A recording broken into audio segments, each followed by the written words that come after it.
Hey everyone, Aussie Viking here. So, the Xbox conference basically, holy crap was that interesting. I don't think it's the best conference I've ever seen from Microsoft, but some really good things there. First of all, Stalker 2. Oh my god, after so long, Stalker 2 is back. I love playing the old Stalker games as a kid. I never fully finished them because I went around and kind of did all the side stuff and it was just awesome, and I died way too much because I didn't know how to use the freaking, when you throw the little bolt and stuff. But oh, it's back. Gimme. Now, while Metro has filled in that void of Stalker, having Stalker 2 back just makes me excited, and I cannot wait to see it. And I think it's on Xbox and PC, which is a very good thing. I'm not gonna lie. Like, gimme.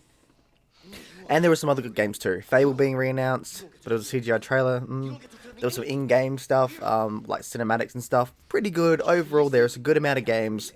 But here's the thing: the downside, I think, is Microsoft has gotten all this. Like last year, they announced all these studios. You would be stupid to think. It would be absolutely stupid to think that they would have games, new games ready for launch. It's just not going to happen. Okay? It absolutely is not going to happen.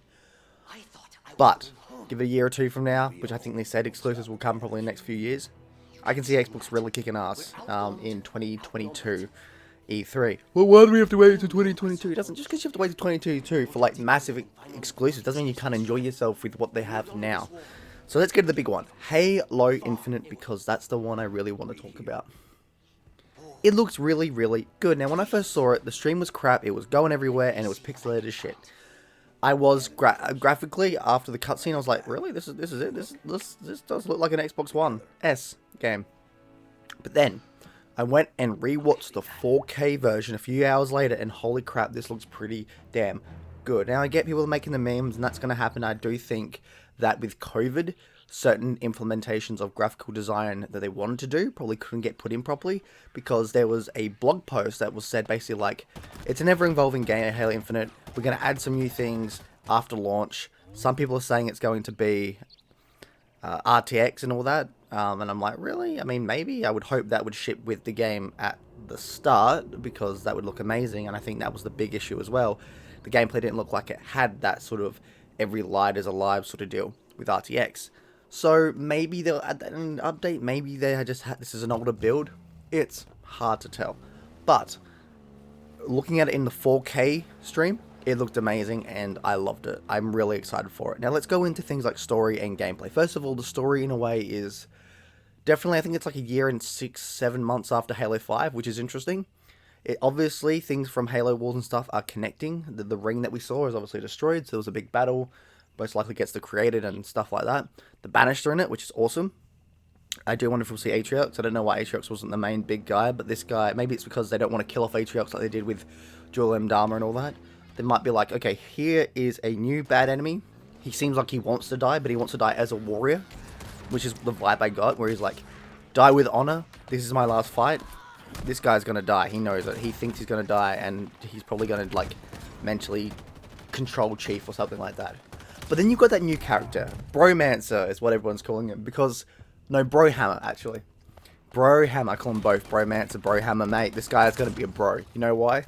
Within those first few minutes, I love this character. How he's like, no, you don't get to do that. You don't get to do that. And she was just like, there's three people. He's like, what are you doing? You annoy me. But it's such a lovely thing. I can't wait to get to know this character more. I can't wait to see how that interacts with Chief. And I'm really hoping that with other characters in the game, melds together like this. That sort of writing is with the other characters, because I want to see other characters from Halo 5, like Locke and all that.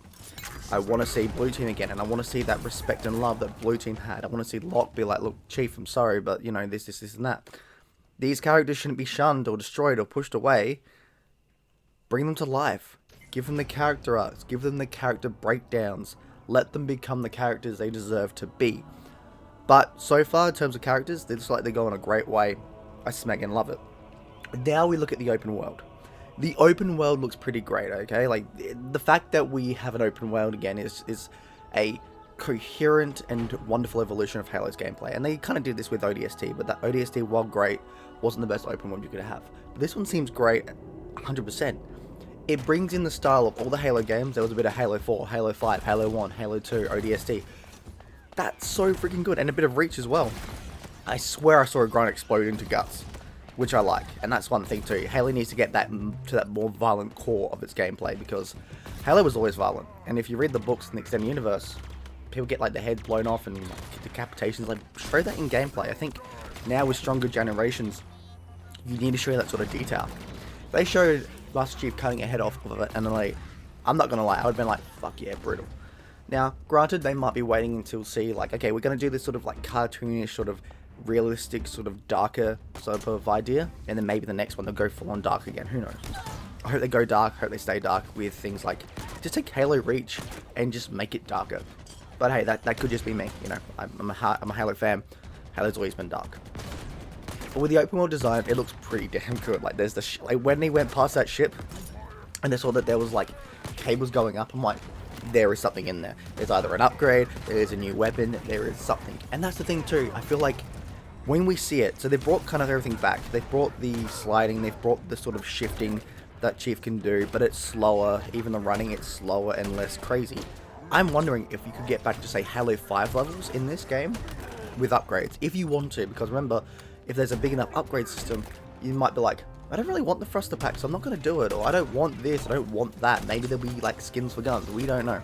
But it seems like that could be the way they're going, and it interests me to see how our Master Chief will go from the start of the game to the end of the game. I'm all up for that. And to be fair, the game looks pretty good. The art still looks fantastic. The grappling hook, oh, that looks so good. I love the grappling hook. I really do. Like, I don't care what anybody says, grappling hooks are the shit.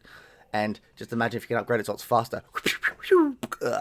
And you can tell within a month after this game comes out, people are going to do videos where it's like, okay, so I'm going up to this hill, I got my sniper, bang, bang, bang, kill these guys, and I've got myself an exploding coil, jump down, throw it, explode these guys up, get out shotgun, bang, bang, bang. Like, people are going to just do awesome clearing outs of, like, outposts, and I can't wait to see that.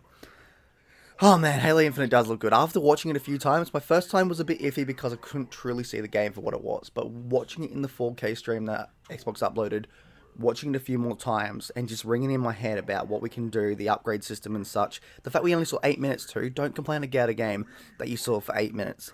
Gameplay-wise, which Halo has always been, it's going to be solid. Story-wise, it seems like it's going to be solid. And design-wise, it seems like it's going to be solid. I was not one that hated on this. I don't get why people are going crazy. Yes, it doesn't look truly next gen, but I think because the fact that it's not fully finished and they came out and said, look, we're going to keep giving it updates, I think for a lot of people it's like, okay, I understand. This game, with COVID and stuff, probably couldn't get pushed out to the quality they wanted on Xbox Series X, so they're going to have to wait.